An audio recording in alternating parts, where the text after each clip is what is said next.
Bom, eu vou falar um pouco dos acontecimentos do Rio, mas como eu estou nesse salão aqui, que é um salão para mim bastante conhecido, já tive uma meia dúzia de vezes aqui, amarrado numa camisa de força, que é enfim, são as becas doutorais, né, para arguir uns doutoramentos aqui, de vez em quando, uns concursos aqui, umas livre docências, de vez em quando, estou aqui, conheço esse salão bem. Então é uma alegria, primeiro, não ter que estar de preto aqui, com aquela roupa, e, em segundo lugar, né, ter um auditório, enfim, tão assim descontraído e tão atento, que acompanhou aí a exposição da Verinha, falar dos acontecimentos do Rio de Janeiro. Nós vivemos, o Rio de Janeiro mudou muito, né?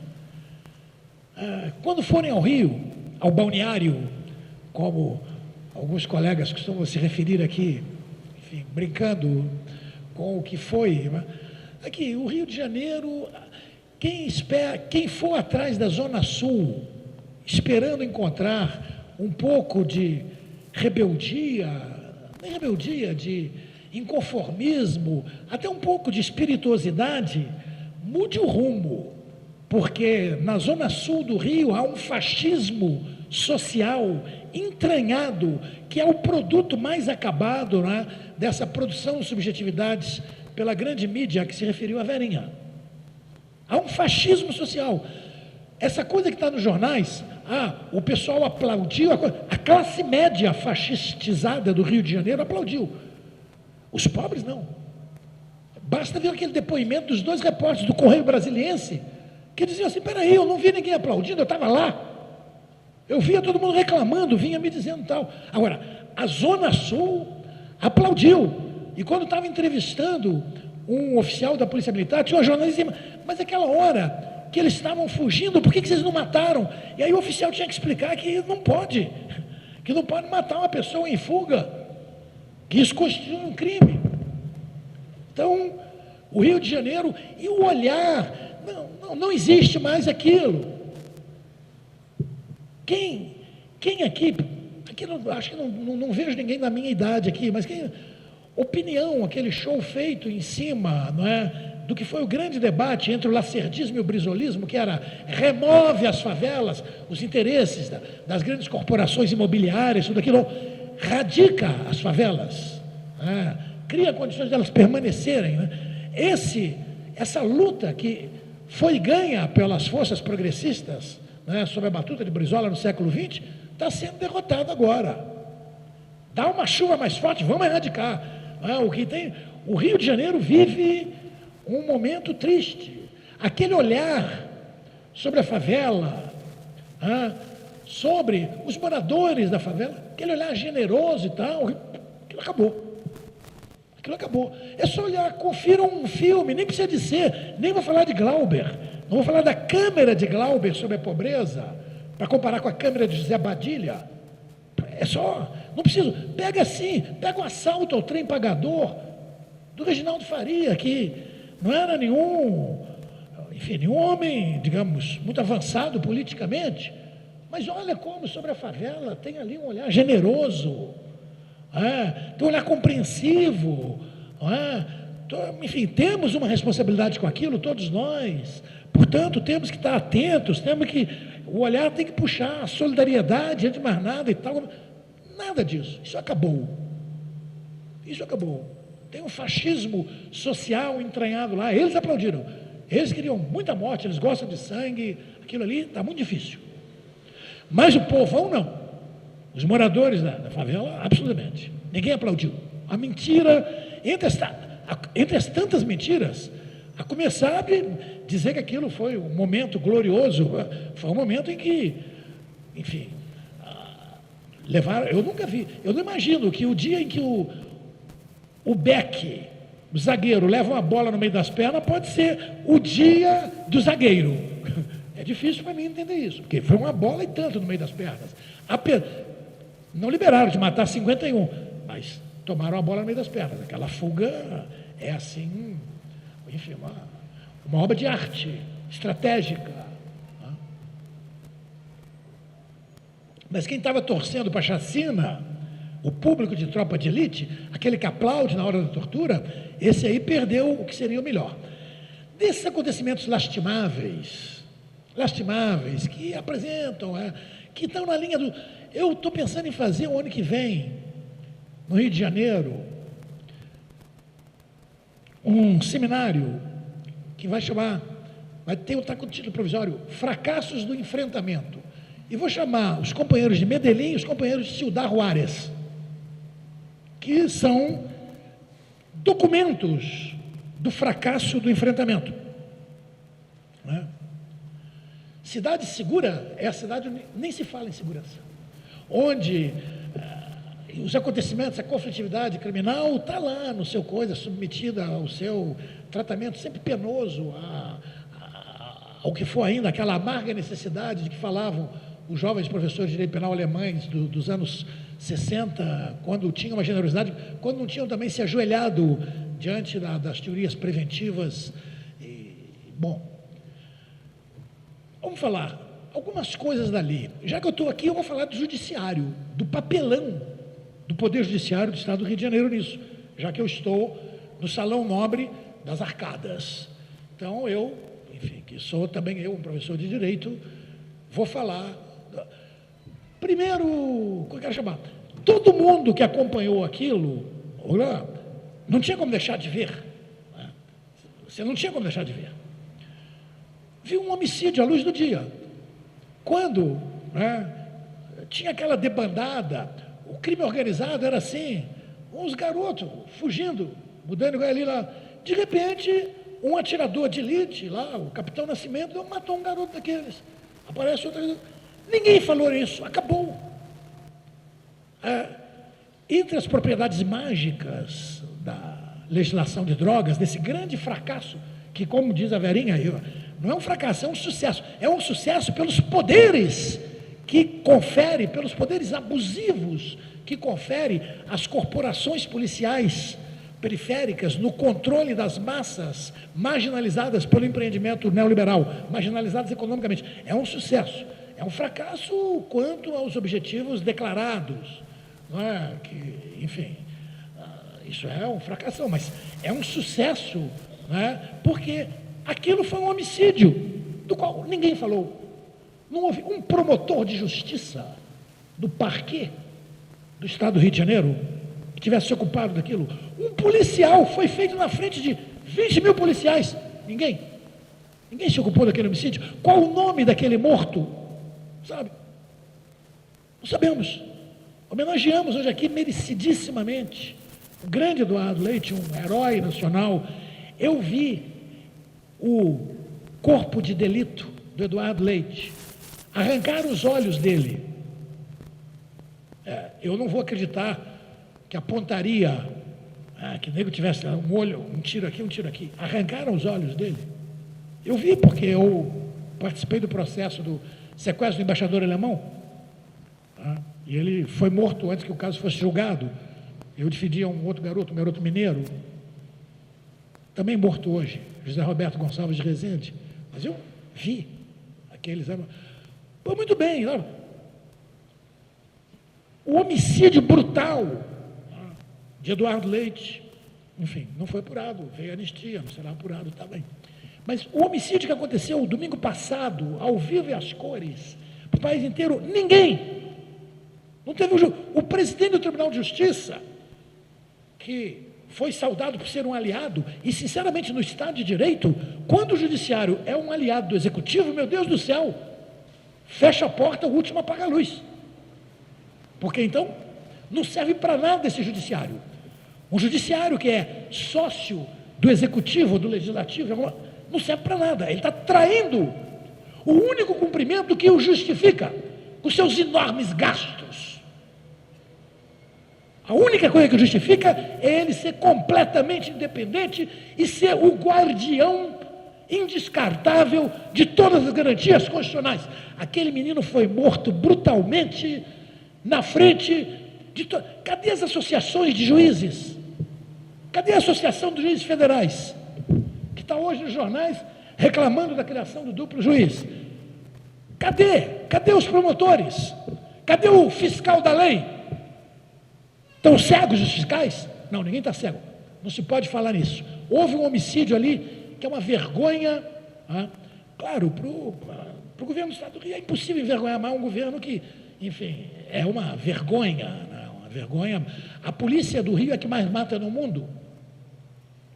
A polícia do Rio deve estar matando mais de 2.000. O número oficial chega a 1.500.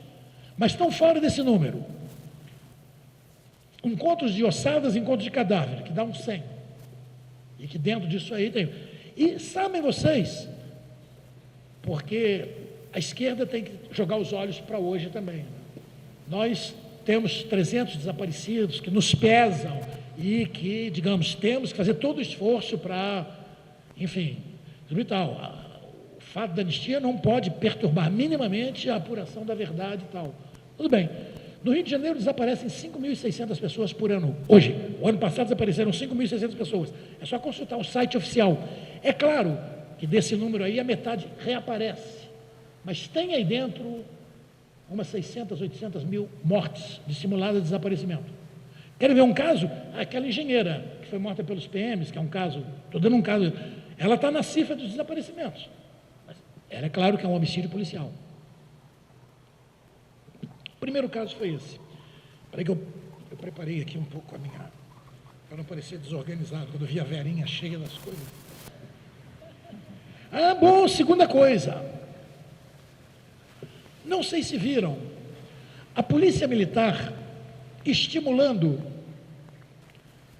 os populares a saquearem, a depredarem a casa onde morava um garoto que seria gerente ou coisa. Se lembram disso? O PM, só faltava abrir a porta assim, dizer, então, e a câmera da Globo acompanhava, tinha o PM ali. Bom, em primeiro lugar, se eu me lembro bem das aulas de processo penal que eu recebi, já se vão muitos anos, mas de vez em quando eu leio um livro desses. Se efetivamente aquilo era um imóvel, e tadinho, não tinha nada demais ali, não é? Nem era, enfim, uma pequena piscina, nada que, enfim, mas é claro, tem que ser colocado. Aquilo ali tinha que ser absolutamente, era dever daquele PM preservar aquilo, porque aquilo tinha que ser objeto de uma medida cautelar de sequestro para depois, não é? Eu estou falando no Salão Nobre das Arcadas, e não, aquilo foi alegremente saqueado, um saque patrocinado pela PM. E curioso, quando os garotos tacavam fogo num carro, isso era vandalismo. Quando a PM falou, saqueiem, arrebentem essa casa, onde morava o mal, a encarnação do mal, isso já não era vandalismo? Até quando nós vamos conseguir viver? Até quando essa mídia vai ser tão arrogante, não é? E vai conseguir manter, graças, não é, às novelas, porque a preparação... Eu costumo dizer para os meus alunos, não é, na universidade, que aqui, ó, quando eles vêm dizer com essa coisa de que o garoto, quando eles vêm discutir a inimputabilidade por imaturidade, os 18 anos, eu digo, vocês acham mesmo que um garoto hoje é mais preparado do que, o exemplo é sempre o seminarista do Caraça, que era um seminário, vocês estão completamente enganados, estão loucos.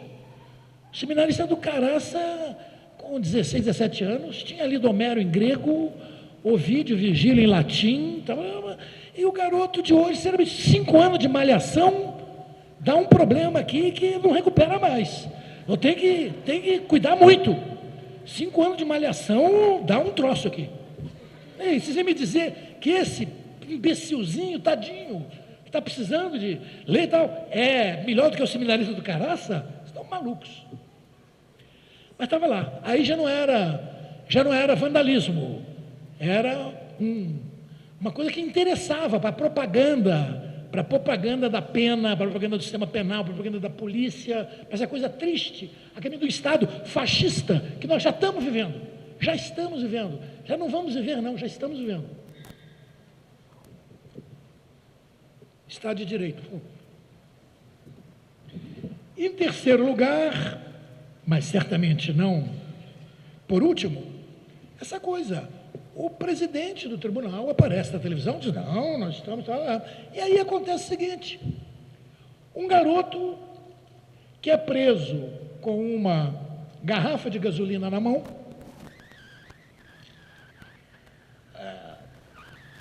pode ser que ele tivesse interessado em tacar fogo em alguma coisa, mas quando eu estudei direito penal, que eu infelizmente continuo tendo que estudar, já que sou professor, eu dizia que os atos preparatórios eram impuníveis, tinha essa coisa, e sinceramente, se aqui dessa mesa, se puser uma pessoa ali, como já vi vários infelizes ali, e perguntar, os atos preparatórios, o que você vai falar? Se o cara não responder rapidamente, são impuníveis, ele está reprovado.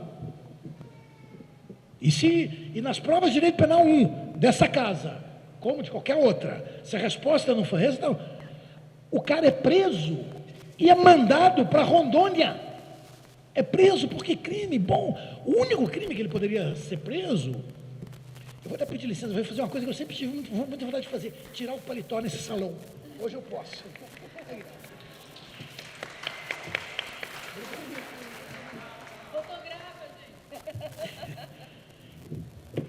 O garoto foi mandado, o único crime seria um crime tolo, que ninguém conhece lá, um crime de perigo comum, transporte irregular de substância explosiva e tal, que nunca poderia dar uma prisão preventiva. Então, por que ele estava sendo preso assim? Por que aquele juiz estava fazendo isso? E mandou imediatamente. Meu Deus do céu, a Constituição, pega ali na biblioteca, nós não temos a pena de banimento. Quando os fundadores, cada pátria tem os fundadores que merecem, mas tinha bons fundadores ali no meio. Tinha 300 picaretas assim nesse ponto, e só na política criminal não concordo nem um pouco com Lula, mas nessa coisa, mas enfim, são eleitos, portanto estão ungidos pela vontade popular, não se tem que discutir. Os fundadores da Quinta República, digamos assim, depende aí de como se faz a contagem, né? Puseram lá, não haverá pena de banimento. E o que é pegar um garoto que está com uma garrafa cheia de gasolina na mão em Copacabana e mandar esse garoto para Rondônia? Isso não é banimento, não? Nós não queremos chamar isso de banimento? Papelão do Poder Judiciário do Estado do Rio de Janeiro, ninguém falou nada. Papelão, porque ou o Poder Judiciário serve para dizer, não pode mandar esse garoto, porque assim, está sendo preso direto, fora de qualquer outra consideração, isso é banimento. Então, é possível emendar a Constituição nesse particular? Eu entendo que é impossível, as garantias são cláusulas pétreas. E por que fizemos isso? Porque tínhamos uma história muito feia de banimentos na Primeira República. Lembra? Banimentos, às vezes, acumulados com chacina. Revolta da vacina no Rio de Janeiro. Revolta da Chibata, mandar negro para lá, jogar cal no porão do navio, mandar para o Fernando de Noronha e tal. E aí tudo bem, aí os constituintes se reuniram e falaram, não vai ter pena de banimento. Mas no Rio de Janeiro tem. Então, para mim, sinceramente, eu que advogo, faltam 4 anos para poder dizer que advogo há 50 anos, eu senti vergonha do judiciário do meu estado. Essa é uma crônica de um ponto de vista meio peculiar que esse salão aqui me puxou para ele. Fora isto, o que eu, para não avançar no meu tempo, diria? O que o sistema penal hoje faz, não é? Aqui para nós. Antes de mais nada, ele participa diretamente da acumulação do capital. Diretamente.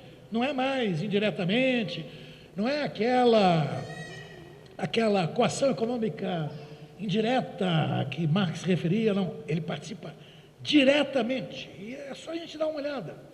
Por exemplo, já que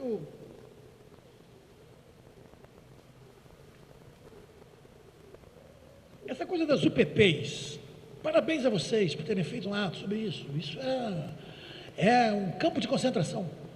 É um campo de concentração. Se ela fizesse aniversário, a mãe, para poder fazer a festinha, tinha que perguntar à capitã Priscila, se morasse no Dona Marta. A capitã ia decidir se podia fazer a festinha, até que horas podia a festinha e que música podia tocar na festinha. Espera aí, então rasga a Constituição, isso é estado de exceção? Se estado de defesa ou estado de sítio. Estão suspensas as garantias constitucionais. Mas não estão. Que raio de imprensa livre é essa, que além de livre é cega? Para que está servindo essa liberdade de imprensa? Porque, como é que pode não enxergar isso nas UPPs? Tudo uma peça publicitária. É um Estado, ou é Estado de sítio ou é Estado de defesa. Não tem outra maneira da capitã Priscila poder determinar a música que toca, até quando toca, o volume que toca e o horário que toca, e se pode fazer uma festa, se os rapazes podem, na pracinha, fazer. Isso é só em situação de estado de defesa, decretado, sufragado pelo Congresso Nacional, aprovado pelo Conselho da República. Então rasga, fecha as faculdades de Direito.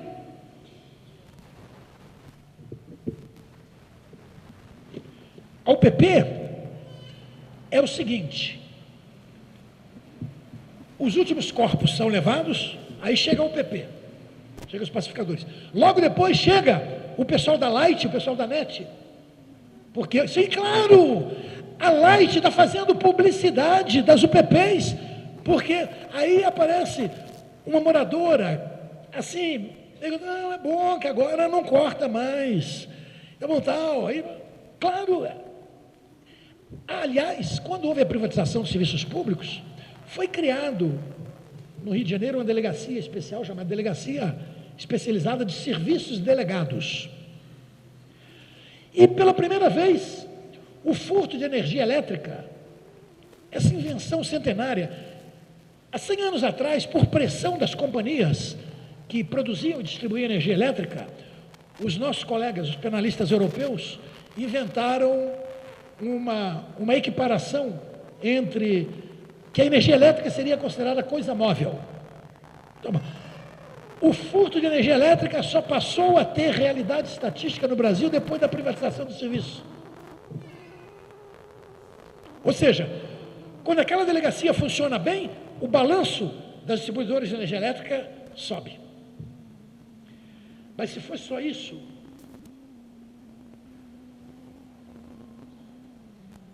o choque de ordem na orla, o que foi? Ele foi bom para umas pessoas e ruim para outras. Ele foi muito ruim para as quituteiras do Morro do Cantagalo, né? Ou do Morro do Chapéu Mangueira, enfim, foi muito ruim. Mas para o cara que vende aquelas barracas padronizadas, que foi muito bom, porque de repente tem horrorosas barracas, agora é obrigatório que seja daquela. Então a prefeitura teve que fazer uma grande quantidade, talvez até, sei lá, sem licitação, porque o choque de ordem, a ordem tem sempre uma. Para ele foi muito bom. Quase que o cara, o vendedor de mate de limão, que é um homem que trabalha há 50 anos naquela praia, quase que ele foi proibido. O churrasco do uruguaio, para ficar ali perto do posto 9, quase teve uma revolta popular. Então, encaminhamento. Agora, olha a orla. Grandes empresas têm. O Globo tem lá uma coisinha. O assinante do Globo tem direito a pegar uma cadeirinha e levar para a praia. Grandes empresas dos negócios privados da medicina, sei lá, se é a empresa que agora foi campeã brasileira de futebol, outra, tem lá uma coisa na praia, ocupa a praia, monta um tablado, e aí você pode subir, se você é associado, aí tem aparelhos de ginástica, esteira, halteres e tal. Não é que o espaço público está sendo pego para as grandes corporações. O povo, a ideia de povo, todos aqueles mitos que foram criados sobre a multidão, a partir dos acontecimentos franceses, quando se cria até o próprio Conselho de Multidão, quando o Conselho de Multidão chega ao direito penal,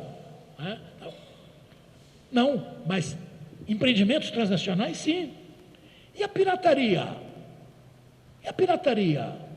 É a polícia toda a serviço dos grandes estúdios.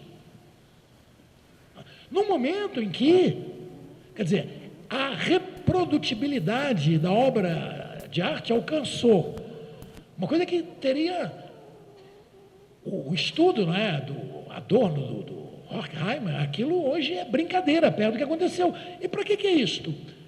Claro que os direitos autorais têm que procurar um um ponto de fuga. Já estão no CTI. Nossos filhos não compram, só a Verinha e eu compramos CD. Nossos filhos não compram. E descobrem todas as músicas que nós não encontramos, eles encontram e dão para a gente. Só nós compramos CD. Isso, mas está lá, a pirataria e tal, para não falar nas outras. Isso aqui também é uma etapa dessa coisa das economias populares. Eu tenho uma grande desconfiança. Eu acho que, no caso da maconha, pelo menos, só não está liberado porque o processo produtivo não está ainda na mão das grandes corporações do hemisfério norte. Vai dar um desequilíbrio. Vai dar um desequilíbrio. Isso é o único motivo e tal, para coisar, porque já está indo, né? O plebiscito na Califórnia, 52% a 48%. Nós sabemos que isto é, como dizem os nossos homens das pesquisas, um empate técnico. E no empate técnico, numa democracia, a liberdade... Aliás, quando houve a decisão sobre as armas do plebiscito, eu sei que o politicamente correto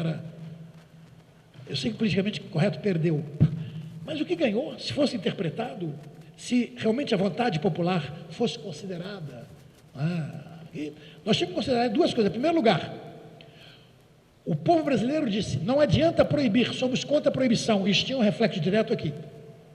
Um governo sintonizado com o povo tinha a obrigação de aparelhar, olha, temos que considerar a política de drogas, por causa dessa decisão popular sobre a política de armas. Se o comércio de armas deve ser permitido, por que o comércio de maconha tem que ser proibido? Me diga. Então, mas isso, nunca o conservadorismo vai fazer isso. E a outra coisa que tinha que ser imediata é o seguinte, que aí eu acho que até se levar isso, enfim, eu ia falar, se levar... É claro que tem que ser uma contravenção, o porte ilegal de armas, depois do plebiscito. Não pode ser um crime. É uma irregularidade. Mas também nunca se avança, né? Só o conservadorismo que avança. Bom, e também a Verinha tocou aqui a questão da indústria do controle do crime. A economia do crime desempenha hoje funções. Todos nós sabemos que o que salvou a economia americana depois da crise de 29 foi a economia de guerra. Foi a economia de guerra. As guerras são boas. Depois, na segunda metade do século, teve várias guerras até que se falou na questão do complexo militar industrial. Hoje é o complexo militar policial industrial. Verinha tem toda razão, estavam vendendo aquele blindado. Aliás, observaram como são policiados.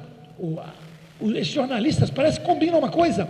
A Cecília Coimbra descobriu um dia um texto maravilhoso, que era uma determinação em que os militares pediam à imprensa que mudasse, assim, que não falasse organização subversiva, porque organização não era uma boa coisa. Hoje mudou. Hoje gostam de falar crime organizado. Mas naquela ocasião não podia. Fala banda, nem fala ação, fala assalto e tal. E eles cumpriram e tal. Desapareceu a palavra caveirão dos nossos jornalistas, né? Por um milagre, assim, né? Ninguém vai falar caveirão, agora é blindado. Falar caveirão é completamente por fora. Se fala blindado agora. Está se vendendo blindado. Armas vendidas. A hotelaria punitiva, onde São Paulo, enfim, é definitivamente a locomotiva.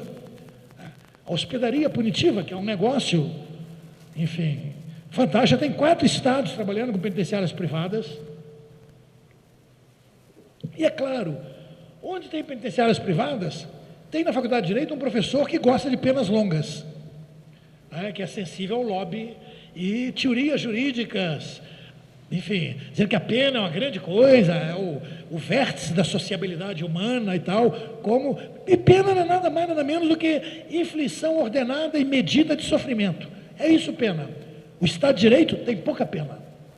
O termômetro para o Estado de Direito é pouca pena. A questão criminal não está na primeira página. No Estado policial, tudo é policizado. Tudo é convertido. A vida pública é convertida num seriado policial. Hotelaria, os adereços, né? Então, agora vai ter tornozeleira eletrônica. Pô, Enfim. E a indústria cultural. Né? Hoje, o herói brasileiro, o herói da classe média brasileira é um torturador. Digamos, a ditadura acabou, falamos tanto da ditadura, das torturas da ditadura, e que foram, mas o que aconteceu é que na ditadura, para odiar aquele filme italiano, a classe média foi ao pau de arara. Esse é o problema. Tortura-se hoje, mata-se hoje. Quem podia imaginar? Mata-se hoje, tortura-se hoje, prende-se muito mais do que na ditadura. E nós achamos que estamos na democracia. Digamos, essa pode ser a criminologia, me engana que eu gosto. Muito obrigado.